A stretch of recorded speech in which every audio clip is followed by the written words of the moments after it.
حياهم الله.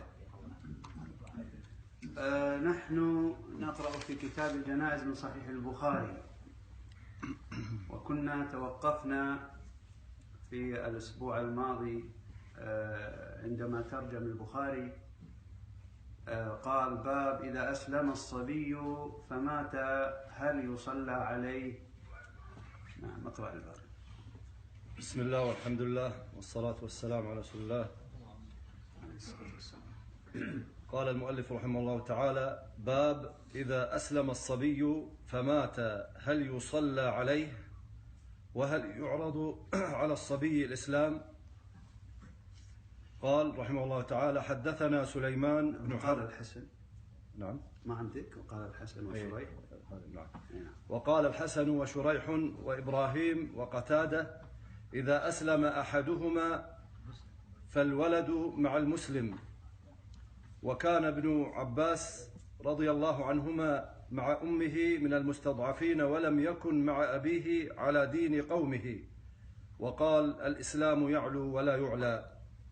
هذه الترجمة التي ترجم بها البخاري لعدد من الأحاديث يتكلم أو يريد أن يبين حال الصبي قبل التمييز إذا كان من أحد الأبوين أو كان أحد أبويه مسلم والآخر غير مسلم. فماذا نفعل إذا مات؟ يلحق بخير الأبوين، قلنا هذا في الأسبوع الماضي، يلحق بخير الأبوين المسلم فيعامل حكما أنه مسلم، فيغسل ويكفن ويصلى عليه. وإذا مات وهو قبل التمييز وكان يعني أسلم، أحد أسلم لكن ما يغسل، أو أبواه يهوديين أتذكر أنا الآن، أو مجوسيين أو نصرانيين، فهذا يلحق يعامل معاملة الأبوين. لماذا؟ لأن الإسلام قبل التمييز لا يعد إنما حكما، إنما يلحق بأبويه، لكن في الآخرة يبتليه ويمتحنه الله عز وجل، فإن أطاع فإلى الجنة، وإن غير ذلك فإلى النار. إنما نحن نعامله معاملة إيش؟ أبويه، فلا نغسل ولا يكفن ولا يدفن مع المسلمين، لأنه حكما يلحق بأبويه. أما إذا كان عرض عليه الإسلام وهو بعد سن التمييز الصبي فأسلم فهو مسلم، غسل وكفن ويدفن مع المسلمين. ولذلك سنذكر الآن الحديث الذي ذكره البخاري. نعم، اقرأ أبو أحمد، جزاك الله خير. قال المؤلف رحمه الله تعالى: حدثنا سليمان بن حرب حدثنا حماد عن ابن زيد وهو ابن زيد وهو ابن زيد عن ثابت عن أنس رضي الله عنه قال: كان غلام يهودي يخدم النبي صلى الله عليه وسلم فمرض، فأتاه النبي صلى الله عليه وسلم يعوده، فقعد عند رأسه فقال له: أسلم. فنظر إلى أبيه وهو عنده فقال له: أطع أبا القاسم صلى الله عليه وسلم. فأسلم، فخرج النبي صلى الله عليه وسلم وهو يقول: الحمد لله الذي أنقذه من النار. إذن أول فائدة نأخذها من الحديث: يعرض على الصبي الإسلام ولا ما يعرض؟ عرضه النبي صلى الله عليه وسلم، عرض على هذا صبي يهودي كان يخدم النبي عليه الصلاة والسلام، مريض فعاده النبي إذا من وعرض عليه الإسلام فقال له: أسلم. فيعرض على الصبي الإسلام. ويستفاد من هذا الحديث فوائد كثيرة، منها جواز عيادة المريض غير المسلم. يعني إذا كان إنسان يعرف في العمل نصراني مثلا، زميل عمل نصراني ومرض، يذهب يعوده خاصة إذا كان هذا المسلم من الدعاة، فإن هذا الأمر يتأكد عنده. أنت تذهب إليه تدعوه إلى الإسلام، أنت الآن هذا مريض وأنت متلطف معه، تجلس عنده، وهذا مسلم زارني، يا سلام. بعض النصارى ما يتصور هذا، فيجد أن زميله المسلم قد زاره وجلس عنده وتبسم معه وتلاطف معه. فهنا أيضا من الفائدة الثانية أنك تتنبه إلى أمر كثير من العواد للمرضى لا يتنبهون له، حتى إذا عاد أخا له مسلم يذهب يسولف يدردش ويمشي، هذا إذا أصلح نيته. أما إذا بعض الأخوة بعض الناس يذهب يزور هذا حتى لا يقال ما زارني ما زرتني، فيروح يزور، دخل فيها أمور أخرى. لكن نتكلم عن الذي يعود المريض، يعني يكون عنده شيء من فقه عيادة المريض، زيارة المريض، أنه إذا كان مثلا هذا المريض كافر تعرض عليه الإسلام كما فعل النبي مع هذا الصبي اليهودي، اعرض عليه الإسلام. هذا الآن في أضعف حالاته، قد يكون رقيق النفس مهيئ النفس أنه يتقبل منك، فلا تكن كالعوام، اعرض عليه الإسلام.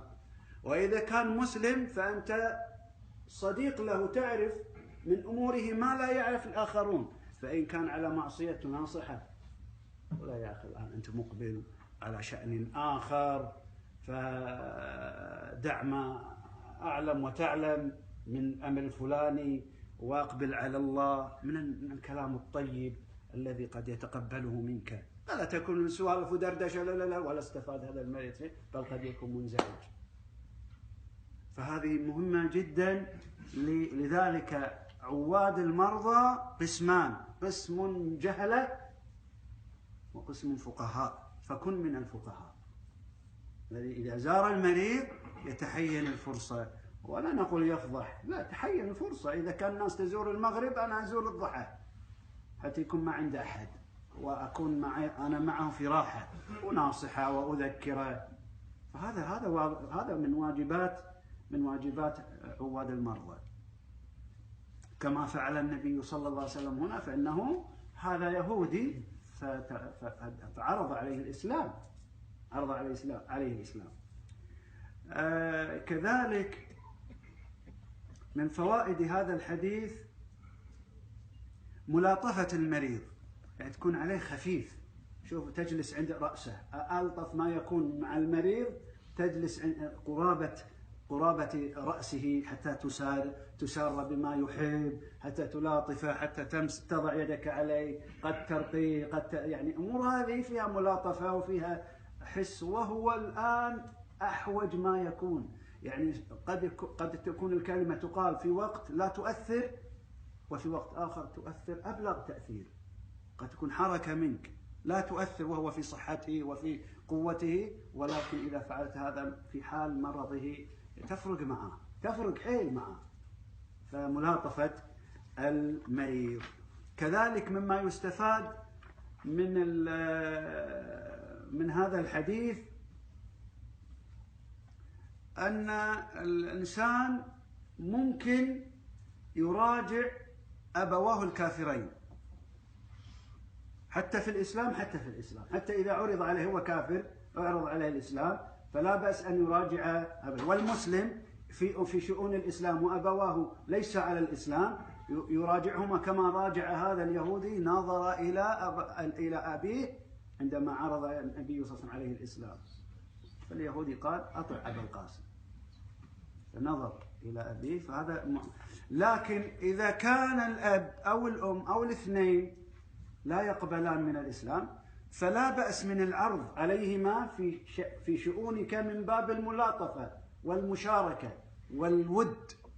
أما إذا تعارض شيء أو نصح بشيء يعارض الإسلام فلا تطعهما كما تعلمون، كما قال الله سبحانه وتعالى: وإن جاهداك على أن تشرك بي ما ليس لك به علم فلا تطعهما. لكن لا تطعهما مو معنى تجافيهم، تعرض عليهم، أنا والله صار لي كذا، كلمني كذا في المسألة الفلانية، أريد أطبق السنة الفلانية، لا تطبق السنة الفلانية. أنا لاطفته وقلت له وشاركته وأعطيته وضع الأبوي، لكن أنا أسوي الصح، أنا أعمل الصحيح، أعمل الصحيح. كذلك نأخذ من هذا الحديث أن كنية النبي إيش؟ هذا القاسم، أبو القاسم، هذه كنيته عليه الصلاة والسلام. وأيضا فيه أن الرجل يا إخوة المسلم يفرح إذا كان سببا في هداية الغير. هذا من أعظم النعم على الله سبحانه وتعالى، أن يجعلك سببا في هداية إنسان واحد، كما قال النبي صلى الله عليه وسلم لعلي بن أبي طالب عندما أرسله يدعو اليهود في خيبر قبل فتح خيبر: اذهب ولأن يهدي الله بك رجلا واحدا خير لك من حمر النعم أو النعم. فالإنسان إذا كان، وهذا للأسف الشديد، أنا أقول للأسف الشديد والله، الآن الدعاة يعني إلا من رحم عزفوا عن هذا الأمر. والناس الآن، أنتم ترون حال الناس الآن، يعني يحتاجون إلى النصح، يحتاجون إلى التأديب والتذكير بالأخلاق الطيبة والنهي عن الأخلاق السيئة والتصرفات والأمور يعني كثيرة، ولكن الناصح قليل. بينما ما يعرف هذا الإنسان الداعية أنه إذا إنسان هذا أخذ مني أنا النصيحة، ليست فقط في الإسلام، كافر وأسلم بسببي، حتى لو كان عاصي واهتدى بسببي، ترك المعصية بسببي، افرح بهذا، أنت سبب في خير عظيم. ما نجد دعاة يتسابقون على هذا الأمر، والميدان يعني مكفول من العصاة ومن الناس اللي يعني يحتاجون إلى النصح. النبي فرح في أن هذا صبي وهو النبي ونبي الأمة، لكن فرح من هذا الصبي أنه أسلم على يديه صلى الله عليه وسلم. وفيه أن الإنسان إذا مات على الكفر فإنه يكون من أهل النار، وإن أسلم قبل أن يحتضر يقبل منه. يعني قد يكون إنسان مريض وعلى فراش الموت، لكن ما حضرت، ما يعتبر محتضر، بمعنى انتهى أوان التوبة. انتهاء أوان التوبة له علامات، هذا خلاص يحتضر الآن، هذا ما يستفيد. لو قال خلاص الآن أقفل باب التوبة عليه. فأنت إذا كان عندك صديق ولا كذا وأنت تعرف أن مرضه يعني مرض الموت، فسابق مرض الموت في نصحه، إن كنت تعلم منه شيء، كنت تعلم أن هذا على بلية عظيمة، لا تتركه، اذهب قبل أن يذهب الأوان، أوان التوبة، قبل الغرغرة. في حد بعد الغرغرة ما ينفع شيء، خلاص. كان نفعت فرعون وهو في غرقه: آمنت بما آمنت به بنو إسرائيل. خلاص ما ينفع شيء. فأنت تعرف هذا، يعني مثل ما يقول رفجة عمر ولا عم ولا خال ولا اللي يصير، وتعرف عنده بلية عظيمة، تعرف أنت ما يعرفها الناس منا. هذا مو موجود عندنا، موجود. أنت تعرف من حال الإنسان هذا، أصدقاء يمكن اللي قاعدهم ما يعرفون أنه عنده بلية عظيمة في العقيدة مثلا، تعرفها أنت. هذا تتركه وهو في مرض، في فراش الموت، ما تروح تناصحه قبل أن يصل إلى هذه الحال التي تنتهي فيها أوان التوبة، تحرص عليه، لأن إذا وصل إلى هذه ما ينتفع خلاص. فهذه أيضا مهمة. فالنبي أنقذ هذا الصبي عليه الصلاة والسلام من أن يصل إلى، لأن هذا مرض الموت، الصبي الذي كان يخدم النبي عليه الصلاة والسلام. هذه بعض الفوائد التي تؤخذ من هذا الحديث. الذي بعده أبو أحمد.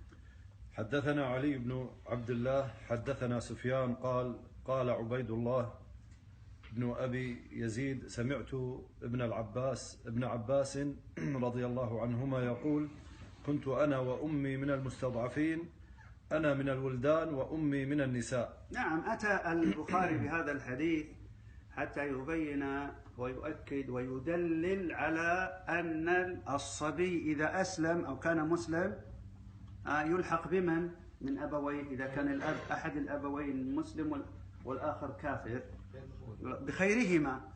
ابن عباس لما كان صبي أمه أسلمت والعباس لم يسلم بعد، فماذا كان يقول هو؟ كنت أمي من المستضعفين، يشير إلى قول الله عز وجل إلا المستضعفين من الرجال والنساء والولدان، فهو كان من الولدان المسلمين، وكانت أمة مسلمة مستضعفة في مكة، فهو مسلم، صبي مسلم. ليش صار مسلم؟ ألحق بأمه، ألحق بأمه. فهو يستدل، البخاري يستدل بهذا الأثر عن ابن عباس على أن الصبي إذا أسلم يلحق بخير الأبوين،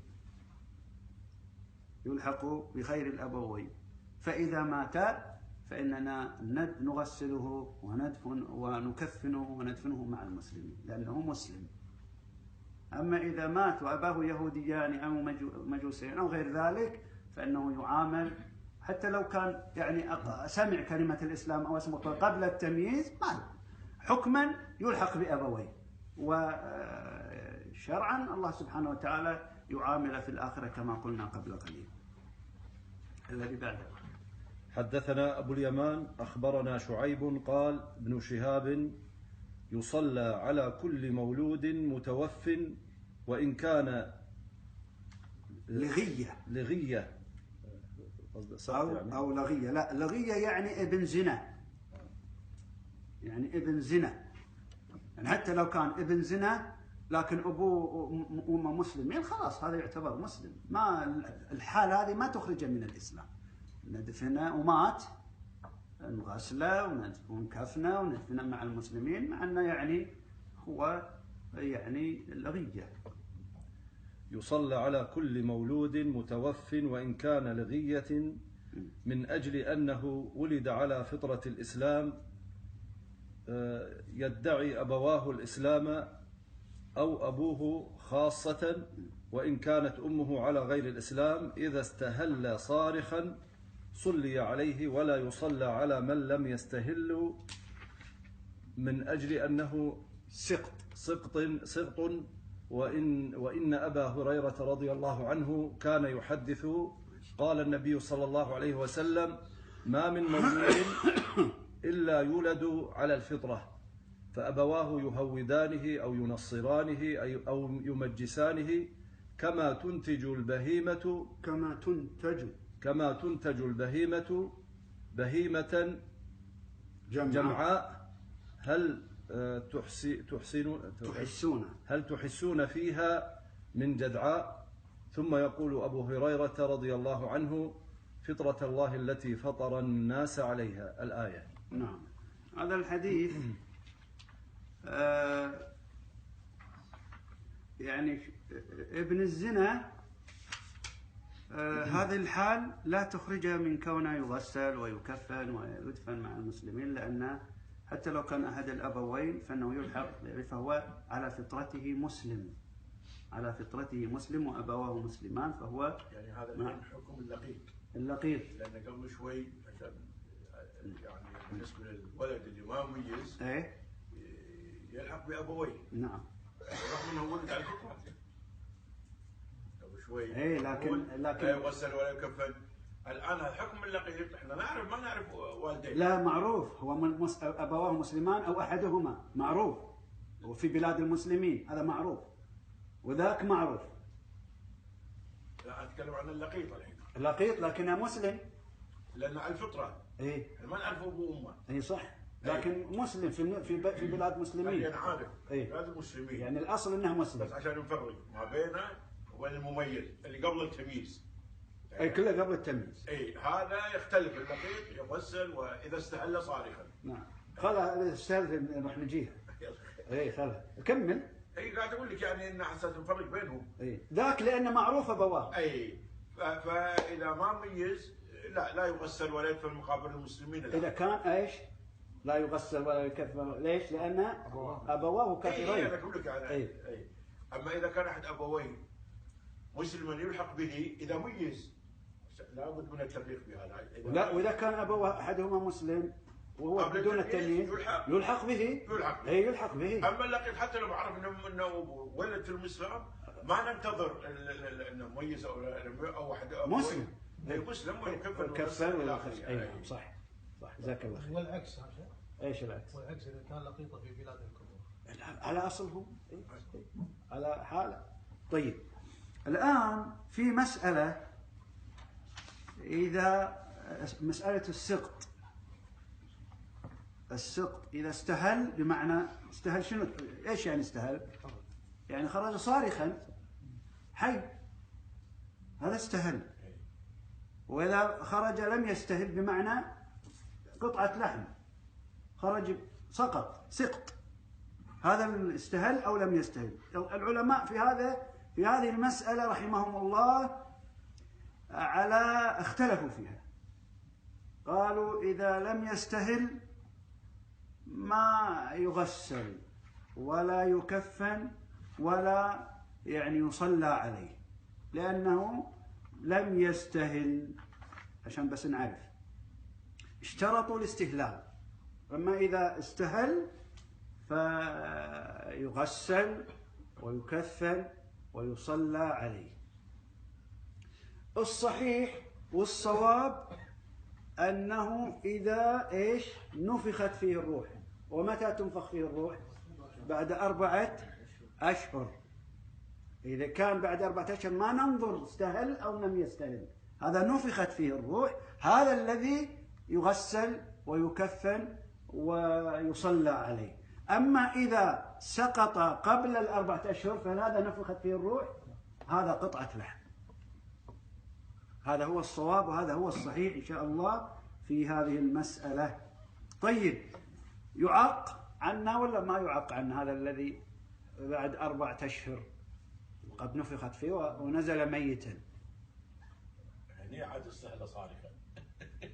لا، يعق عنا أبو سالم، يعق عنا ويسمى بعد. تسميه، لازم تسميه هذه. يعني هو ميت الآن لكن هذا أبو 4 أشهر، فهذا تغسله وتكفنه، تصلي عليه وتسميه وتعق عنه. طبعا بعض أهل العلم في قول آخر المسألة قالوا لا،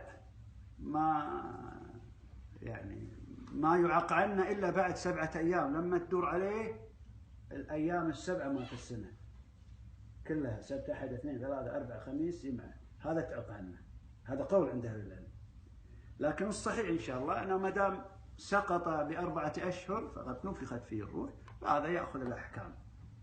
من ضمن الأحكام أن تسميه وتعق عنه. والله أعلم. والله أصغر من هذا يطلع ب4 أشهر، أصغر بعد أكثر، لين أو أقل بعد. تحط بيدك، إذا حطيت بيدك ب4 أشهر، أنا شفته الله ينام بيدك بكفك يوم، يعني يستغرب الواحد يكفن وكذا ويغسل، هذا شو تكفن فيه شو تغسل فيه، بس لكن مع هذا يجرى عليه الحكم. بعض النساء يكب عليه ماء ولا كذا، يعني عارف شلون، تحطه بخريجه وتصلي عليه وتدفنه. اي يعني حتى لو بروحه، يعني ما يحتاج المسلمين يقولوا. بعض النساء يسقطن بدون يعني كدر وبدون معاناة، قطعة لحم سقطت. يعني هذا قبل 4 أشهر بكثير. لا ب4 أشهر هذا تحط بيدك كذا طوله. سبحان الله. طيب، الحديث الذي بعده. حدثنا عبدان أخبرنا، آخر حديث. عبد الله أخبرنا يونس عن الزهري أخبرني أبو سلمة بن عبد الرحمن أن أبا هريرة رضي الله عنه قال: قال رسول الله صلى الله عليه وسلم: ما من مولود إلا يولد على الفطرة، فأبواه يهودانه وينصرانه أو يمجسانه كما تنتج البهيمة بهيمة جمعاء هل تحسون فيها من جدعاء. ثم يقول أبو هريرة رضي الله عنه: فطرة الله التي فطر الناس عليها لا تبديل لخلق الله ذلك الدين القيم. يهودانه أو ينصرانه أو يمجسانه، هو يولد على الفطرة، لكن هل هذا التعبير النبوي يهودانه أو يمجسانه أو ينصرانه أو يمجسانه حكما أو حسا؟ تقولون لي شو الفرق بين حكما وحسا؟ حكما لما يكون دون التمييز، هذا يفهم شيء. مات يهوديين ولد لهما ابن ومات عمره سنة، شو أخذ من أمه وأبوه من تمجيس أو من تهويد أو من تنصير؟ لا شيء. فهذا يهودانه حكما، يعني لو كان عندنا بيننا احنا المسلمين ما نغسله ولا نكفنه ولا، لأن هذا يلحق بأبويه.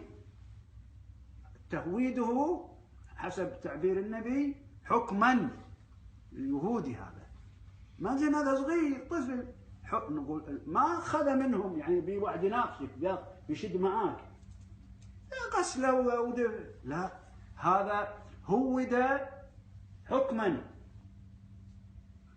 نصر حكما يلحق بأبويه، مجس حكما.